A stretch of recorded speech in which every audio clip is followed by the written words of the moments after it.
All right, with the sunny weather finally back, not so much today.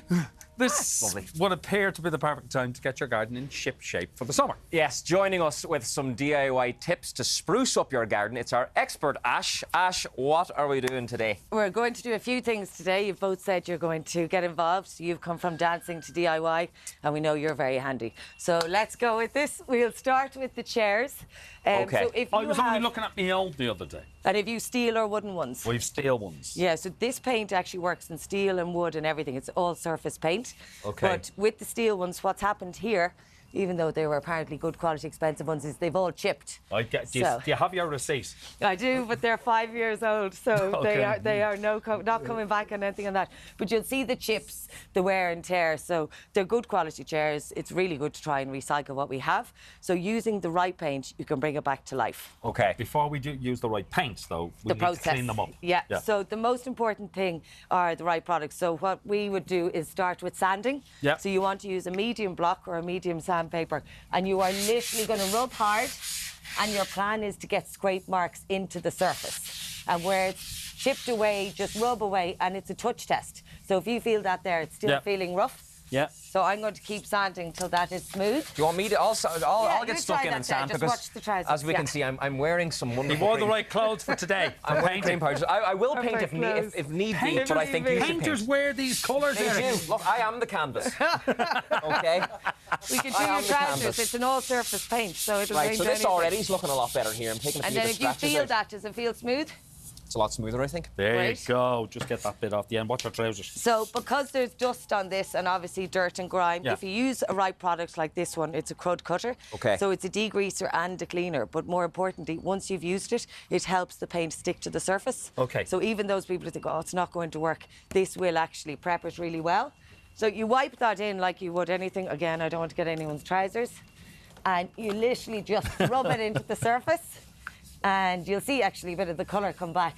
But that helps the paint stick to the surface then once it's dry. Okay. Right. Okay. Now, Okay. for the sake of television, we're going to let that dry for a minute and move on to something else, because when we put the paint on it, it won't stick. Okay. And that is your driveways. Lovely. Or if you have a concrete patio, or you have cobble locking and it's gone faded or stained, you can paint it. Okay, So could you here not is- power wash them? You have to power wash before you paint. If you power wash a surface, it will always come back in terms of taking off stains. But the faded nature of the weather effect on it has already happened. So if you have a grey, it might have gone a very, very pale grey. Or indeed, if you have a red cobble lock in a house you bought and you don't like it, you can change it to black or grey using this patio stain. Now, this one's not for you because it's quite a watery paint. Because I want to get involved here, guys. Yeah. It's not fair. I'd go out to the car park, It's my Eric. first day. My first day. It's a stain rather than a paint, so it has to absorb into the surface. You'll see this is Yeah. porous. So this is the before. So it was a red one, and then I put on 3 coats of this yesterday for the sake of before and Great. after. And you can do that literally as you go along. It goes on with a brush rather than a roller because it is watery. So if we look at it here, Much more time consuming that way, though, definitely, isn't it? no, because it's not a paint, you don't have to worry about it being even. Okay. So if I just show you here on it, just because this one's so watery, it's literally water. I'm doing this purely letting it drip. So you can see it being absorbed into the surface. Yeah. So there's no worries about patching, because you literally just rub it on and then come back after 2 hours, do another coat, and then I would suggest leave it overnight and do a final coat. But you see. can walk on that after half an hour. Right. So you're not saying, oh, kids don't come into the house or the dogs after walking on it. It dries, you can see it just absorbing into the surface. That's a really good way to revamp the garden. Okay. Does the same rules apply if you're looking to paint your garden walls? So for garden walls, you need to use particular paint. I go for flexible paint. There's a few really good products out there which people can ask me about, but we're not going to talk about specific ones today. That'll go on timber and everything else. So when you're painting walls and fencing, you need to use a flexible paint. So for the sake of today, we're going to use a piece of timber. So this is a flexible paint, if you want to give this a go. I'll give it a go. So this is brilliant for sheds and fencing because, as you know, timber moves. So if we have our storms or a bit of winds, Yeah. or just leave there, anything else that comes along, the timbers move. You'll see your fencing move in bad weather. So this paint is brilliant because it's flexible and allows for that bit of movement. It's also dripping into that. Don't worry about that. Getting stuck in there, man. Good on yourself. You're as natural. long as you don't get it on your good clothes. So you can see it's excellent coverage. Yeah. So again, I would generally use a roller for this. If you use the right depth of roller like these, it'll get us perfect. It'll go into all the grooves and everything. Yeah. And it's much, much quicker and gives you a perfect finish. So that's for your fencing and your sheds. And then you can do the exact same process to turn a bin. Plant pots are very expensive now. You could looking at anything from 10 to 100 quid. I saw copper ones, loved them, couldn't afford them. And I said, well, how can I get that look? So I bought bins for €2. So they come in black or white, and the black one is the best thing to do.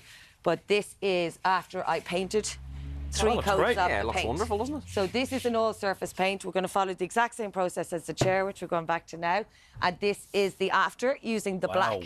So the great thing about the black is the slight undertone in the black makes it look like that aged copper, which is that paint. It gives it a more expensive feel, I think, doesn't it? It does. Well, compared to the plastic, it's definitely an uplift. But Eric mentioned expense.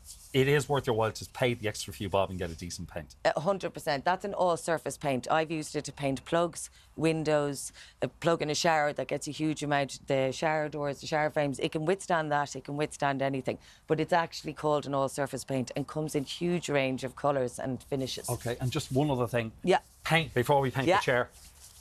Painting in big heat on very hot days. Yeah, no, definitely not in direct sunlight. So in the same way you shouldn't paint in cold weather in the winter, you shouldn't paint in very hot weather in the summer. It'll look like it's going on amazingly. You're like, oh my God, I can put a second coat on immediately.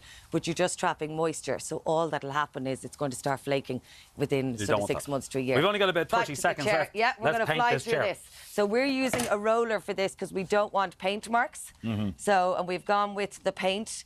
Again, this is an all-coat paint, so it can go on anything, but it has a built-in primer. The one thing I get the most amount of questions about is, do I need a primer? People are allergic to primers. So nice and light, you don't have to lean too hard. And you're always going to do, on all of these things, 3 light coats. Don't get the fabric like Martin did there, but we'll forgive him because he didn't ask it. You had one job. I knew I should have worn my other trousers. I knew this was going to happen. You want 3 light coats, and then you're going to get that finish. So that's like a brushed steel finish rather than paint brushes and paint marks, and the roller brand new work chair for you. And nothing on the fabric. Yeah, exactly. Avoid the fabric. Look, I'm in trouble. I can't again. let you Took do my eyes anything. off him for 1 second. Sorry about that. Ash, thanks so much. No Thank you so problem much, at Ash. All right. Coming up on Saturday's Ireland AM, we're joined by Ian Shaw, the son of legendary Jaws actor Robert Shaw. He was also in James Bond. We're going to be discussing his father's Hollywood legacy. Yeah, and we're also getting the rundown of the latest pop culture news and dipping our toes into double denim. I might wear double denim tomorrow. Oh! No, all that plus the news, sport and weather you're waking up to. We'll see you back here tomorrow. I refuse to let anyone wear double denim. You're going to do it to spite me, aren't you?